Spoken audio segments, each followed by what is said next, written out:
അസ്സലാമു അലൈക്കും വറഹ്മത്തുള്ളാഹി വബറകാതുഹു.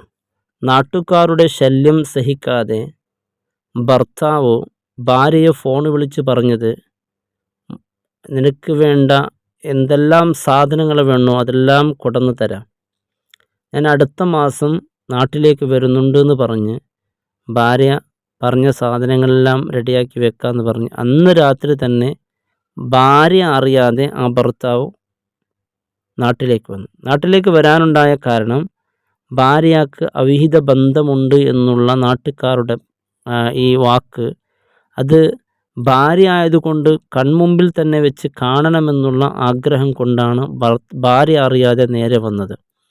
ഭാര്യ അറിയാതെ നേരെ വന്ന സമയത്ത് തൻ്റെ വിശ്വസ്തരായ കൂട്ടുകാരെ കൂടെ വന്നപ്പോൾ ഭാര്യ അർദ്ധരാത്രി വേറൊരു ചെറുപ്പക്കാരൻ വന്ന് വീട്ടിൽ കയറുന്ന രംഗം ലൈവായി ഭർത്താവ് കാണുന്നുണ്ട്.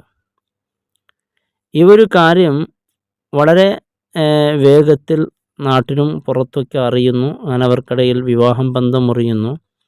തീർച്ചയായും ഇതിൽ ഭാര്യയെ കുറ്റക്കാരിയായി അവതരിപ്പിക്കുമ്പോൾ നാം മനസ്സിലാക്കണം, യഥാർത്ഥത്തിൽ ഇന്നത്തെ കാലത്ത് ആർക്കും, അതായത് ഭർത്താവ് 2 വർഷത്തൊരിക്കൽ വരുമ്പോൾ അവരുടെ കാര്യങ്ങൾ, അവർക്ക് ചിലപ്പോൾ ഒരു ശരീരത്തിന് ഭക്ഷണം ആവശ്യമുള്ളതുപോലെ വൈകാരികമായ ചിന്തകൾ വരാൻ സാധ്യത ഉള്ളതുകൊണ്ട് ഭർത്താക്കന്മാരും ഇതിലൊരു കുറ്റക്കാരാണ്. ഗൾഫുകാരായ ആളുകളെ വേദനിപ്പിക്കാൻ വേണ്ടി പറയുന്നല്ല.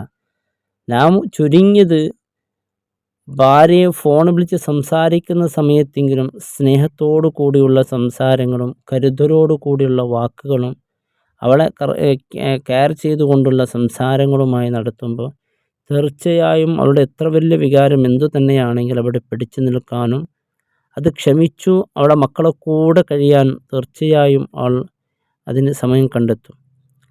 ഭാര്യയുടെ ഫോൺ കോൾ വരുന്ന സമയത്ത് വളരെ മോശമായി സ്നേഹമില്ലാത്ത രീതിയിൽ പെരുമാറുമ്പോൾ പലരും ഇത്തരത്തിലുള്ള അനുഭവത്തിൽപ്പെട്ടവരുടെ ജീവിതം, ദാമ്പത്യ ജീവിതം നോക്കുമ്പോഴാണ് മനസ്സിലാക്കുന്നത്.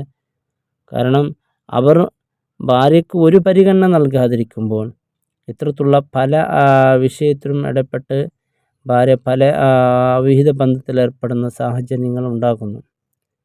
നല്ല സ്നേഹമുള്ള വാക്കും അതുപോലെ കരുതലും ഉണ്ടായാൽ ഒരുത്തിയും ഇങ്ങനെ ചെയ്യില്ലെന്ന് മാത്രമല്ല, പിന്നെ ഒരാളിങ്ങനെ ചെയ്തതുകൊണ്ട് മറ്റുള്ള എല്ലാ ഭാര്യമാരെയും എല്ലാ പെണ്ണുങ്ങളെയും അടിച്ചാക്ഷേപിക്കുന്ന ഒരവസ്ഥ ഉണ്ടാകാൻ പാടില്ല. കാരണം പലരും അതിലുള്ള കമൻറ്റിലൂടെ പറയുന്നത് ഇങ്ങനെയാണ്, ഇങ്ങനെ കുറേ ആൾ വരണം ഭാര്യ അറിയിക്കാതെ, വന്നാൽ പലരെയും പിടിക്കപ്പെടാൻ സാധിക്കുമെന്ന്. അതുകൊണ്ട് എത്രയോ ആളുകൾ, എത്രയോ സഹോദരിമാർ അള്ളാഹുവിനെ പേടിച്ച് കഴിയുന്ന മുസ്ലിം സഹോദരികളുണ്ട്.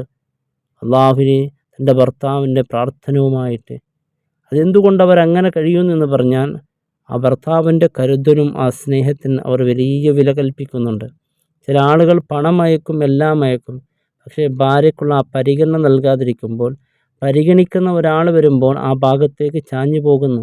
അതിൽ ഭർത്താവും ഒരു ഭാഗത്ത് കുറ്റക്കാരിയാണ്.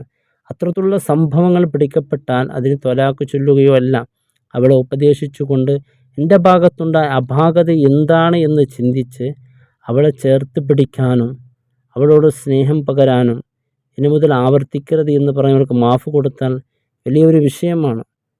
കാരണം അബദ്ധങ്ങൾ എല്ലാവരും വന്നേക്കാം. അബദ്ധം എന്നുള്ളത് സ്വാഭാവികമാണ്. ആ അബദ്ധത്തിന് പേരിൽ അത് കൊട്ടിഘോഷിക്കുകയും, കാരണം ഇത്തരക്കാർ നാടിൽ വളർന്നു എന്ന് പറഞ്ഞ് പലരും ആക്ഷേപം, ഒരു അബദ്ധത്തിൽ ഭർത്താവിൻ്റെ കഥകൾ നോക്കിയാൽ അതിലപ്പുറമുണ്ടാകും. അതൊരു പ്രശ്നമല്ല. പെൺകുട്ടികളെ ഭാഗത്താക്കുമ്പോൾ വലിയ പ്രശ്നമാക്കുമ്പോൾ ഇത്തരത്തിലുള്ള സാഹചര്യം ഉണ്ടാകാതിരിക്കാൻ കരുതലോടു കൂടി സ്നേഹത്തോടു കൂടി പെരുമാറിയാൽ തീർച്ചയായും അല്ലാഹു റബ്ബ് സുബ്ഹാനഹു വ തആല എല്ലാവരുടെ ദാമ്പത്യ ജീവിതം സന്തോഷത്തിലാക്കട്ടെ. അസ്സലാമു അലൈക്കും വറഹ്മത്തുള്ളാഹി വബറകാതുഹു.